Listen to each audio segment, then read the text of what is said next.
Kamusta po kayo? Bago po ang lahat, first things first.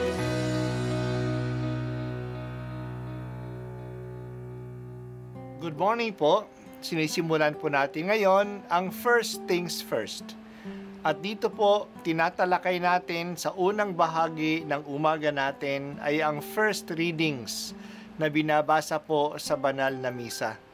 Ito pong tinatalakay natin kasi madalas po kasi marami na tayong alam tungkol sa gospel readings. Pero konti po ang nagsasalita sa first readings. Pero ang first readings, bahagi din po yan ng Biblia, ng banal na kasulatan. Kaya susubaybayan po natin ang mga first readings, basahin po natin at kuminsan kailangan ng basahin ng 2 o 3 beses bago maintindihan kasi hindi po tayo familiar sa mga istorya at sa mga kaisipan na tinatalakay dito. Ang pagbasa mula sa aklat ni Propeta Malakias, ito ang sinasabi ng Panginoong Diyos. Ipadadala ko ang aking sugo upang ihanda ang daraanan ko. At ang Panginoon na inyong hinahanap ay biglang darating sa kaniyang templo. Darating ang pinakahihintay ninyong sugo at ipapahayag ang aking tipan. Ngunit sino ang makatatagal pagdating ng araw na iyon? Sino ang makahaharap pag siya'y nagpakita na?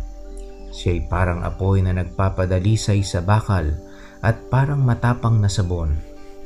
Darating siya para humatol at dadalisayin niya ang mga saserdote tulad ng pagdalisay sa pilak at ginto.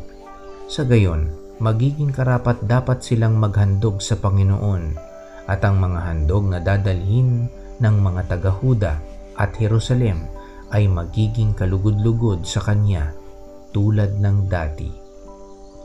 Ang salita ng Diyos. Salamat sa Diyos.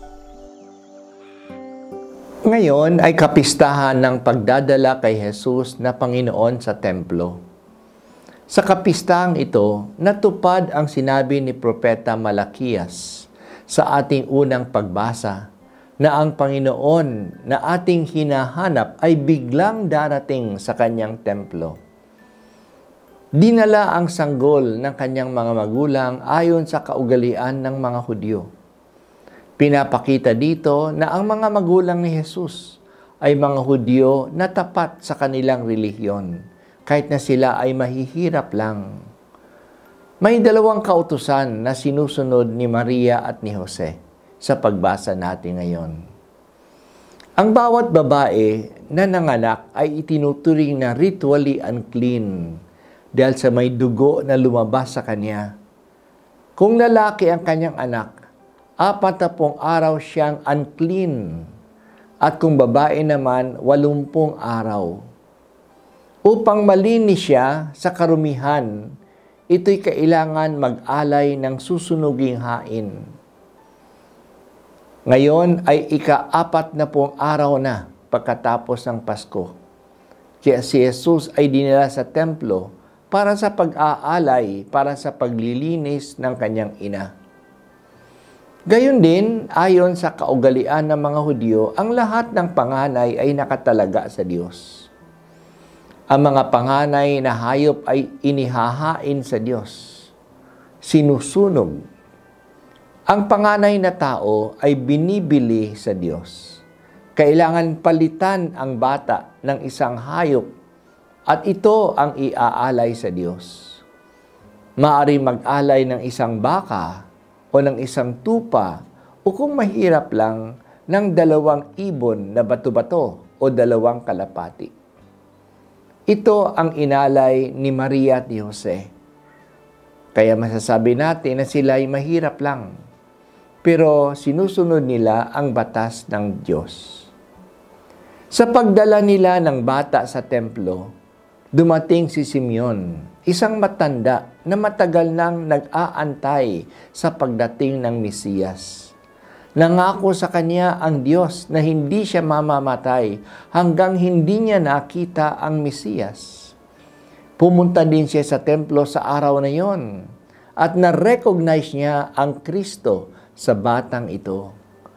Na-recognize din ang bata ng isang matandang babae na si Anna. Ang pag-asa ng dalawang matatandang ito ay hindi binigo ng Diyos. Nakilala ni Simeon ang batang si Jesus na liwanag ng mundo. Gayon nga ang maging misyon ni Jesus. Siya ang magbibigay ng liwanag ng kaligtasan sa lahat, kasama na ang mga Hudyo at ang mga Hintil. Nagbigay din siya ng propesiya na ang batang ito ay magiging isang tanda at itatalaga sa ikaliligtas o ikapapahamak ng marami.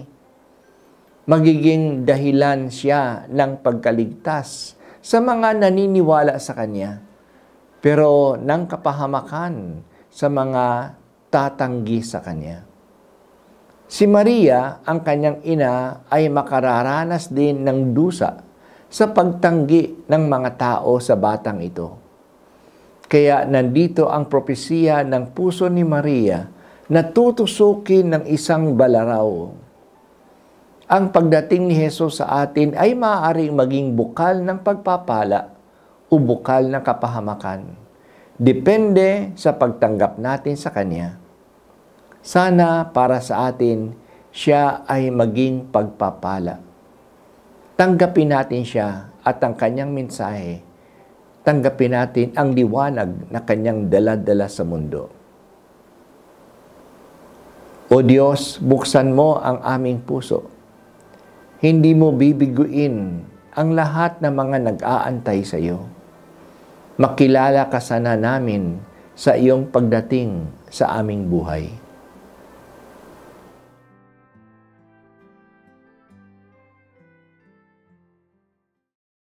At ako po ay si Bishop Roderick Pabilio dito sa First Things First.